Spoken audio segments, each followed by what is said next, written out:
zooms off for a hard day's trading in the city. Some of his best sales are to the Far East. He sells futures. But what his company, Corney and Barrow, deal in is wine. Frightfully smart wine. Adam's a frightfully smart chap. As managing director of the country's grandest wine business, Adam de la Falaise, Brett Smith, yes, really, commutes from Pimlico to a converted rectory on the fringes of the city. There's nothing as vulgar as a shop front. Good morning, Anne. Good morning, Corney and Barrow. Yes, certainly. May I ask who's calling? Thank you very much, Mrs. Sykes. I'll just transfer you. But there are some notably well-spoken staff and no fewer than 3 royal warrants. So you found it quite difficult to get into the wine trade, didn't you? Incredibly. I was turned down as a van driver by Fields in Slane Avenue. How about Corney's? Corney's turned me down 3 times in 9 months, so yes, I didn't have a very good record there either. What would you have done if you hadn't got into the wine trade? It's a very good question. I think I probably would sell aero engines or something. You're a bit of a cars and bikes and boats and planes boy, aren't you? I like anything mechanical. It's a wonderful way of switching off. When not polishing his gaskets, Adam works on his cherished exclusivities, including the most famous names in Burgundy and Bordeaux. The son of the owner of the fabulous Chateau Petrus has been spending a few months working with Adam Brett Smith and his wine buyer, Nicola Archdeacon Butler. But it's slightly disjointed, isn't it? It's got that sort of supple It's weird, isn't it? fruit on the beginning, and then that slightly hard metallic structure on the finish. This is what I think is such fun about Bordeaux. You've got 1, 2, 3, what have we tasted? 4, 5 wines from almost exactly the same area. Same vintage. Same vintage, predominantly the same grape variety or varieties, and they're all utterly different. And if you had a desert island, you'd have to take Bordeaux as your baby. You'd have to be. And what sort of wine do you drink at home?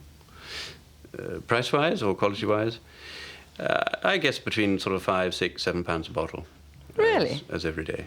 Yes, really. I find that terribly difficult to believe. No, it's absolutely true. Absolutely true.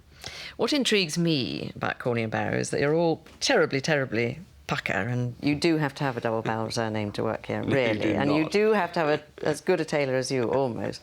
But that doesn't actually reflect the city as it is at the moment, does it? I mean, you ought to be all in red braces and yelling down mobiles and stuff. Well, I can't speak for double-barrel names or good tailors, but there are unquestionably certain qualities that are timeless and aren't subject to change. And that's courtesy and integrity. I don't think courtesy is the hallmark of the modern financial world, is it? Well, it may not be, but it's certainly something that they quite like receiving when they buy things. They say they've cut down substantially, but lunch in the clubby dining room still plays an important part in the Corney sales manual. Wait. Morning. I sent you a fax about the Bollinger. Did you get it? Does it have to be the same vintage, or would you like something else apart from 82? Next door is the firm's financially all-important broking division, where fine wines are traded just like stocks and shares. If it's got anything to do with Mandy, it's bound to be a problem. Now this is where I might find some red braces.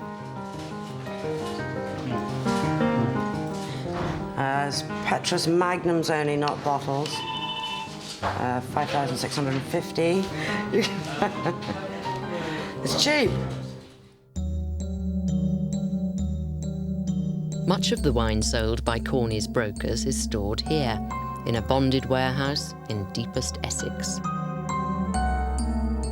In fact, many of these cases are traded several times before they leave here, having been imported by Corney's originally, bought by one private customer, sold to another, and then to another.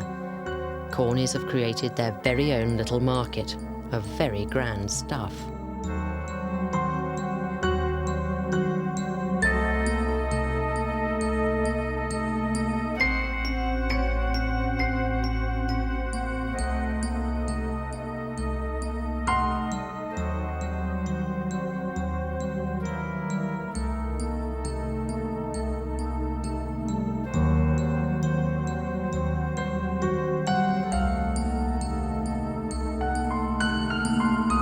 Who's buying to drink at the moment? At the highest level, there is a much greater involvement from the Far East, which is a very new market and becoming a very strong one. But this huge increase in prices must mean that there's been a big increase in the amount of fake wine. There have been instances of fake bottles circulating in the market, yes. To counter these dastardly counterfeiters, the owner of Chateau Petrus has come up with a cunning ploy. And this is a device on the label which only shows up under a certain light, and if I pass this up the label, you can see marks on the label. Gosh, it looks The label. completely random, doesn't it? All those little flecks in different colours. Yeah, it's quite pretty. Pretty, but jolly difficult to copy. Very difficult to copy. Go on. Oh, well, I'll give up. I was thinking of counterfeiting Petrus, but I won't anymore. Have Not you good idea. ever tasted a wine you thought was fake? Yes, I have indeed. In Hong Kong last year, no, 2 years ago. And the difficulty was that it was actually printed on the menu what the wine was. And the test was one which he'd played on a number of wine merchants before, because he actually knew that the wine was fake, but he used it as a vehicle for testing God, abilities of people who were trying to sell him wine. what Which a was terrible trick. Not very pleasant. He'd cooked up this wine deliberately to be a fake. No, he'd bought it in good faith and had spent upwards of £6,000 a case on it, and had bought 3 cases.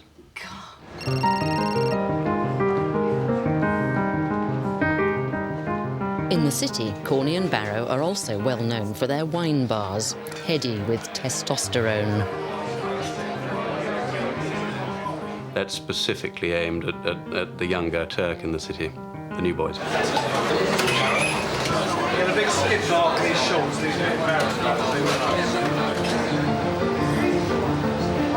No, absolutely. What do you sell lots of there? Mostly champagne. Champagne is perhaps the drink to both be happy with and to be tragic with, and there's a lot of that in the city. Don't worry about it. Just buy the arse off it. There's always a double magnum on ice, 4 bottles in one, for those with a real statement to make. It's a remarkable number of times that that's opened. How often? I would say 2-3 times a week. And sometimes they go on and order a second? Very rarely. This list is one of the handsomest in the wine trade. Must be the most expensive to produce. It is incredibly expensive to produce, but it's still given free. How much does it cost you? Approx? It's about £4 a copy. Go. It comes with the promise that if it doesn't entertain or inform, then they can throw it away.